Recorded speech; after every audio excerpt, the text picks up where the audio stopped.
13।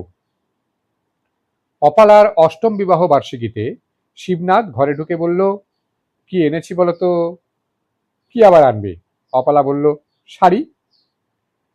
শিবনাথের বউকে শাড়ি দেবার শখ খুব, কিন্তু সে একেবারেই পছন্দ করতে পারে না। অন্তত অপালার একদম পছন্দ হয় না। টিয়া সবুজ, তাতে জরির চেক, গাঢ় মেরুন রঙের উপর সবুজ হলুদ পাড়, ভেতরে ওই রঙেরই বুটি। সে গাঢ় রঙের শাড়ি পছন্দ করে না। তার ধারণা সে কালো, কালোকে এসব পরতে নেই। মেরুন শাড়িটা সে দু একবার পরেছে। শিবনাথ উচ্ছ্বসিত হয়ে বলেছিল, বাহ কি সুন্দর দেখাচ্ছে। কিন্তু অপালার যে অভ্যেস নেই। টিয়া রং শাড়িটা সে চুপি চুপি এক পারিবারিক নেমন্তন্নে পাচার করে দিয়েছে। ভাগ্যিস শিবনাথ অত খেয়াল করেনি। এক এক ধরনের পশু পাখি থাকে যারা পরিবেশের সঙ্গে রঙে রূপে একদম মিশিয়ে থাকে, যাতে শিকারী তাদের কোনো মতেই খোঁজ না পায়। সবুজ পাতার সঙ্গে মিশিয়ে সবুজ রং। বহুরূপী তো ক্ষণে ক্ষণে রং বদলায়। অপালাও তার ধূসর জীবন পটভূমির সঙ্গে মিশে থাকতে স্বস্তি বোধ করে। শিবনাথ একটা প্যাকেট বার করল, ক্যাসেট। প্রদ্যোৎ অপালাকে খুব ভালো টেপ রেকর্ডার পাঠিয়েছে, যাকে বলে 2 in 1। প্রত্যেক বছর ব্ল্যাঙ্ক ক্যাসেটও পাঠায় যথেষ্ট। সেগুলো অপালার খুব কাজে লাগে। কিন্তু এদেশে ক্যাসেট এখনো ব্যবসায়িক ভিত্তিতে সেভাবে আরম্ভ হয়নি। এ নিশ্চয়ই শিবনাথ তার নিজস্ব কোনো যোগাযোগ ব্যবহার করে আনিয়েছে। ক্যাসেটের প্যাকেটটা খুলল অপালা। ঠুমরি ও গজল, সোহম চক্রবর্তী। সোহম লখনৌ থেকে বোম্বে, তারপর বোম্বে থেকে দিল্লি, বহু প্রোগ্রাম করে বেড়ালো সারা ভারতবর্ষ। ইদানিং সে ইউরোপ ট্যুর করছে। আমেরিকা ট্যুর করতে গিয়েই সবচেয়ে নাম হয়েছে তার। সে নাকি আজকাল সুপারস্টার হয়ে গেছে। সংস্কৃতির জগতে ভারতের নিয়মই হলো, যতদিন না বাইরের দেশের লোকে হৈ হৈ করছে, ততদিন দেশে তোমার খাতির মিলবে না। সে তুমি রবীন্দ্রনাথই হও আর রবিশঙ্করই হও। এমনকি সংস্কৃত ভাষা সাহিত্যের ওপরেও PhD, delete school of oriental studies কি জার্মানি টার্মানি থেকে করে আসলে তবে পাত্তা পাওয়া যায়। সোহমের বেলায় সেটা আবার প্রমাণিত হলো। অথচ ভারতীয় মার্গসঙ্গীতের কিচ্ছু বোঝে না পশ্চিমের লোকেরা। ওদের কানই অন্যভাবে তৈরি, প্রধানত হারমোনি নিয়ে। সমারসেট মমের মতো লোক, যিনি প্লট আর চরিত্রের খোঁজে এতবার করে প্রাচ্য ঘুরে গেছেন, তিনিও প্রাচ্য সঙ্গীতকে ব্রেন ফিভার বার্ডের ডাকের একঘেয়েমির সঙ্গে তুলনা করেছেন। অপালা ভেতরে ভেতরে ভীষণ উত্তেজিত। কতদিন পর সে আবার সোহমের গান শুনতে পাবে, নাজনের তালিমের গান। সে বলল, এখন চাপিও না, আমার হাতে কটা কাজ আছে, সেগুলো সেরে আসছি। সে কাজগুলো সেরে এসে ঘরে বসলো। তখন ক্যাসেট চলল। সোহম গেয়েছে এককালের বিখ্যাত গায়ক শচীন দাস মতিলালের কণ্ঠের বিখ্যাত ঠুমরি, না মানুঙ্গি না মানুঙ্গি, জিয়া নেহি মানে, রैना बीत गई। একটা মিশ্র ঠুমরি। পিলুতে মোরে আলী পিয়াকে দরস कैसे पाऊं, প্রাণ ভরে গেয়েছে সোহম। তারপর গজল, অনেক মীরের, গালিবের, তাছাড়াও আরো কারো কারো রচনা। নামগুলো সোহম গানের আগে বলে দিচ্ছে ভরাট গলায়। সবচেয়ে ভালো লাগলো অপালার मैं আফতাব তু শবনম, मैं अंधेरा তু চাঁদনি। রোমান্টিক আরতির চরম গজলটির পরতে পরতে। কিন্তু এটাও লক্ষ্যের বিষয়, সোহম ঠুংরি রঙ্গ মিশিয়ে অনেক সময় বেশ বড় বড় বোল তান মিশিয়ে এক নতুন ধরনের গজল তৈরি করেছে। কিন্তু সোহমের গলা কি অদ্ভুতভাবে পাল্টে গেছে। এত মসৃণ, ভাবালু। তার গানের পৌরুষ এখনো বজায় আছে ঠিকই, কিন্তু কৃষ্ণ কানহাইয়ার বাঁশির সুরের মধ্যে যে পৌরুষ কল্পনা করা যায়, সেই ধরনের ললিত পেলব পৌরুষ। রাজ রাজেশ্বরের দাপট নয়, বিরহীর আরতি। শিবনাথ বলল, অনেকটা পালুস্কার টাইপের ছিল না ওর গলাটা? অপালা বলল, যাহ, পালুস্কার আমরা যতটুকু রেকর্ডে শুনেছি, একটু চাপা, কোমল, রিচ ভয়েস, কিন্তু কেমন একটা চাপা ভাব ছিল। আর সোহমের গলাটা ছিল দরাজ, অত কোমলতা ছিল না। আর এখন এত মডুলেশন, এত ভ্যারাইটি। নাজনীনের হাতের তৈরি। বলতে বলতে অপালা জোর হাত কপালে ঠেকালো। বিদ্যুৎ চমকের মতো একবার মনে পড়ল সেই অসম্ভব আশা। কোথায় সোহম, কৃতি সম্পন্ন পরিবারের অতি আদরের দুলাল, মুখ থেকে কথা খসার আগেই যার আকাঙ্ক্ষা পূর্ণ হয়ে যায়। আর কোথায় সে, বিধবা মায়ের মেয়ে, স্যাঁতস্যাঁতে নোনা ধরা দেয়াল, পড়ুয়া দাদা যুদ্ধে রত, রাজ্যের পুরনো শতাব্দীর ভাবনা চিন্তা ফেলে দেওয়া আদর্শ ভর্তি মগজওয়ালা জ্যাঠামশাই। আহা, তিনি মারা গেছেন, কিন্তু তিনি অপালার ক্ষতি করতে চাননি। তার সাধ্য এবং ধারণা অনুযায়ী যা তার পক্ষে সবচেয়ে ভালো মনে করেছিলেন তাই করেছিলেন। স্বপ্ন, স্বপ্ন ওসব স্বাদ ইচ্ছা তার মতো মেয়ের পক্ষে একেবারেই ছেঁড়া কাঁথায় শুয়ে রাজা হওয়ার স্বপ্ন দেখার সামিল। তবু তবু যে কিছুই ভালো লাগে না। এই ঘর দুয়ার, এই সামাজিকতা, এই ভালোবাসা, কিচ্ছু না, কিচ্ছু না। গানের ভিতর দিয়ে সে যখন ভুবনটা দেখে তখন তাকে চিনতে পারে, নইলে সব কেন এমন বেসুরো বেতালা কর্কশ? নাই রস নাই, দারুণ দাহন বেলা। হঠাৎ অপালা বলল, একটা জিনিস চাইবো, দেবে? শিবনাথ বলল, সাধ্যের মধ্যে থাকলে নিশ্চয়ই।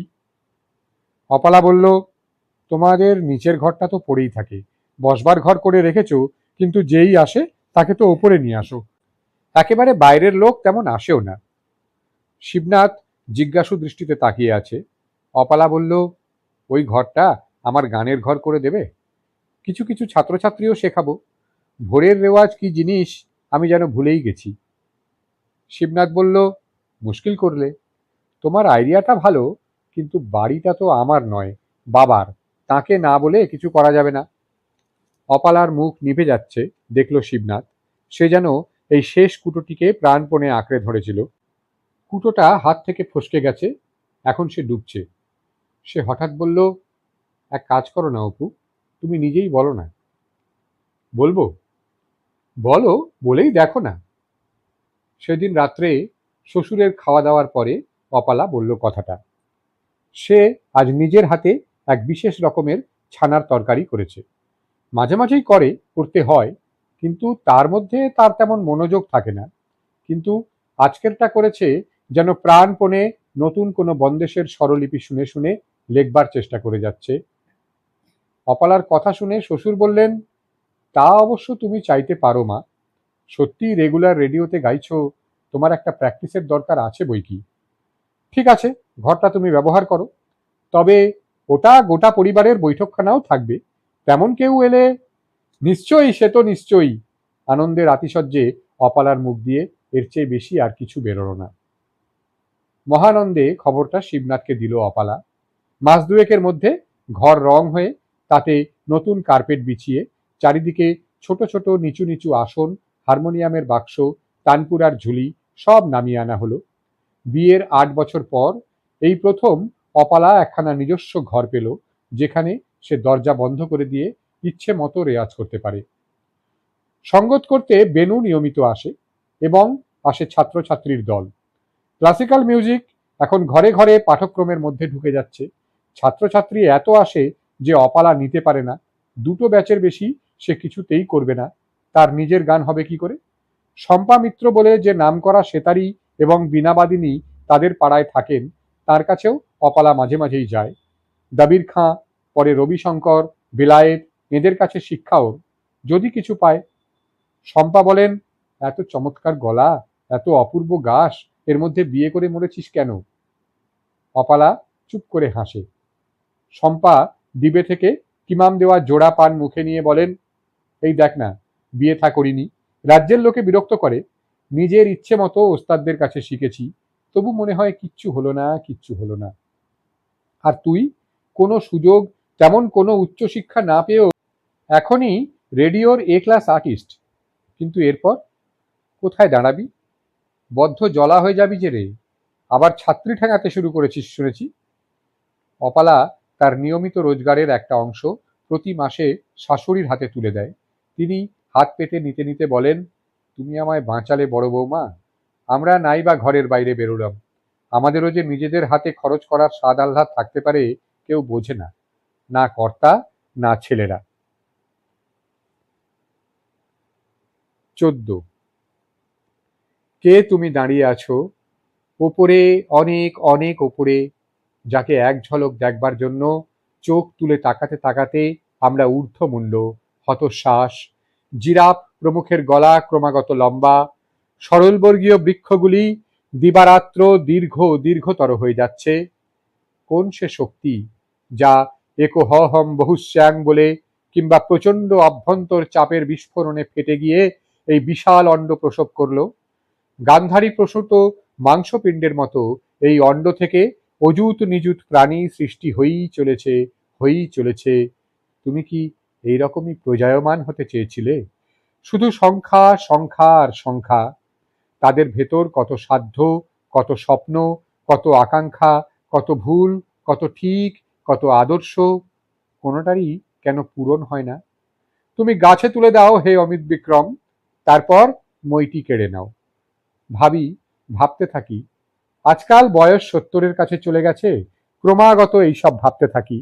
যখন 7-8 বছরের শিশু ছিলাম, বাবা এসরাজ বাজাতেন, সেই সুরগুলি অবিকল গলায় তুলে নিজের শিশু বুলি দিয়ে সুরের নিঃসঙ্গতা ভরাট করে গাইতুম। বল খেলতে খেলতে বলের গান, সাঁতার কাটতে কাটতে জলের গান, গাছে চড়তে চড়তে ফলের গান, রান্নাঘরের চাতালে ঘটি বাটি সার বেঁধে বাজাতুম। বাবা একদিন হুঁকো খেতে খেতে উঠে এসে বললেন, ছোট বউ, ছেলেটা কি গায় খেয়াল করছো? মা বললেন, কি আবার গাইবে, গাইছে একদম আর বাগদম। না গো না, গাইছে ভীম পলাশী, একটা পর্দাও মিস হচ্ছে না, কোমল গান্ধার কোমল নিষাদ ঠিকঠাক লাগাচ্ছে। মনরং সাহেবের যে গানটা আমি বাজাই, মধুর মুরাত মন কো মোহাত, মনরং কে তন্মন কো মোহে, অন্তরার এই সুর ঠিক গাইছে, নিজের কি সব বুলি দিয়ে। সে বুলি আমার এখনো মনে আছে। ইচ্ছে হলেই কালুর বাড়ি যাব, গিরগিটিটা ধরে নিয়ে ভীষণ ভয় দেখাবো। সাধে কি আর মা আগরম বাগরম বলতেন? কোথা থেকে সুর পেলি সোনা? বাবা জিজ্ঞেস করলেন। বলে ড্রপ দিতে দিতে ভারী অদ্ভুত কথা বলেছিলাম। বৃষ্টির সময় এই সুরই তো ঝমঝম করে পড়ছিল, তুমি তারপর সেটাই তো তোমার যন্তরে বাজালে। আমিও তেমনিই গাই। আমি রোদের গান জানি, ঝড়ের গান জানি। ভীম পলশ্রীর সঙ্গে শাস্ত্রীয় মতে বৃষ্টির কোনো সংযোগ নেই। তবু রাগটি শিশুর অপরিণত কিন্তু স্পর্শকাতর সরল কর্ণকুহরে যদি বৃষ্টির সুর বলে মনে হয়, তো ধরতে হবে কিছু নতুন গবেষণার দরকার। বাবা আত্মগত বললেন, সেই সঙ্গে আরো মনে করলেন, এ ছেলে যুগন্ধর গায়ক না হয়েই যায় না। নিজে তো সঙ্গে করে নিয়ে বসতে লাগলেনই, উপরন্তু কলকাতায় নিয়ে এলেন, রামলাল খেত্রিজির সাকরেরিতে জুড়ে দিলেন। তার কাছে যেমন শাস্ত্রও পড়লাম, তেমনি শাস্ত্রীয় শিক্ষাও হতে লাগলো, সঙ্গীত শিক্ষাও হতে লাগলো। ওস্তাদ বদল খাঁ সাহেব, ওস্তাদ হাফেজ খাঁ সরোদিয়া, গহরজান, কেশরবাই কেরকার, ওঙ্কারনাথ, কত বড় বড় ওস্তাদের গান বাজনা শুনলাম। মাত্র 14-15 বছর বয়স থেকে রামপুর, সেখানে কি গান গেয়েছি আর কি গান শুনেছি ভাবলেও গায়ে কাঁটা দেয়। বছরে একবার করে পাথুরে ঘাটায় আসতাম, ব্যাস কলকাতার সঙ্গে ওইটুকুই সম্পর্ক। চতুর্দিকে তখন গুজব ঘুরে বেড়াতো, রামেশ্বর ঠাকুর এইটুকু ছেলে, প্রজিডি, গান শুনে আয়, আর কেউ এর পাশে দাঁড়াতে পারবে না। 17 বছর বয়স থেকে একা, মা বাবা এবং আমার ছোট ভাইটি এক মহামারীতে শেষ। তখন আমি গান গাইতে বড় দেয়। তারপর থেকে একেবারে মরিয়া চরিত্র। আমি গান গাই, ওস্তাদ ওস্তাদ তবলিয়ারা আমার সঙ্গে সাত সঙ্গতে ঘেমে যান। কোথাও কোনো নোংর নেই, যেখানেই যাচ্ছি রাজরাজরার সঙ্গে কারবার, সেই মতোই ব্যবহার আর সম্মান। তারপর একদিন কাশীতে তিলভাণ্ডেশ্বরের কাছে এক এঁদো গলিতে অজস্র হনুমানের উৎপাতের মধ্যে আবিষ্কার করলাম এক মহৎ প্রতিভা, গায়ক বটে। এই ভারতের অজানা অচেনা কোণে যেমন সব মহা মহা যোগী ঘুরে বেড়ান, কারোর জানাজানির তোয়াক্কা করেন না, ঠিক তেমনি আছেন কত সুর সাগর। বয়স্ক মানুষ, গলায় অসাধারণ সুর, সেই সঙ্গে পাণ্ডিত্য। যদি জিজ্ঞেস করতুম কেন এমন দিনহীন হয়ে কোণে পড়ে আছেন, জবাব দিতেন না, মাথাটা খালি অল্প অল্প নাড়তেন। তার মানে কি আমি বুঝতাম না। একদিন দেখলাম ঘরে অসামান্য সুন্দরী তরুণী স্ত্রী, বৃদ্ধস্ব তরুণী ভার্যা, চলছেন না যেন নাচছেন, হাতের কাজ সারছেন, মনে হতো ভারতনাট্যমের মুদ্রাগুলি অভ্যাস করছেন। একজন যদি সুরে মজালেন, তো অন্যজন মজালেন রূপে। কিভাবে এ সমস্যার সমাধান করি? নিজের সঙ্গে লড়াই করে করে যখন ক্ষতবিক্ষত, তখন ঠিক করলুম আর নয়, অনেক শিখেছি, এবার চুপি চুপি পালাই। কাউকে কিছু জানাইনি। রাতের ট্রেন, সন্তর্পণে নিজের সুটকেসটি হাতে এসে বড় রাস্তায় দাঁড়িয়েছি। দেখি পাশে কয়েক মাসের শিশু সন্তান কোলে কেদারনাথজির সেই সুন্দরী পত্নী। আকুল হয়ে বললেন, আমাকে ফেলে রেখে কোথায় যাও? আমি এই গুদম ঘরে আর থাকতে পারছি না। যদি চলে যাও তো এই বাচ্চাটাকে নিয়ে গঙ্গায় ঝাঁপ দেব। একে হৃদয় পরিপূর্ণ, টলটল করছে, তার উপর এমনি কথা। দেখলাম সে গায়ে চাদর জড়িয়ে রেখেছে, তার আড়াল থেকে উঁকি বাড়ছে বহুমূল্য গহনা। বললাম, গয়নাগুলো খুলে রেখে এসো। সে দৃঢ় কণ্ঠে জানালো, এসব আমার, একদম আমার নিজস্ব। কেদারজি কিচ্ছু দেননি। বললাম, তা হোক, তুমি যা চাও করিয়ে দেবো তোমাকে, যত গহনা, কিন্তু চোর বলতে পারবো না। এক মুহূর্ত ইতস্তত করে সে বাড়ির ভেতর চলে গেল।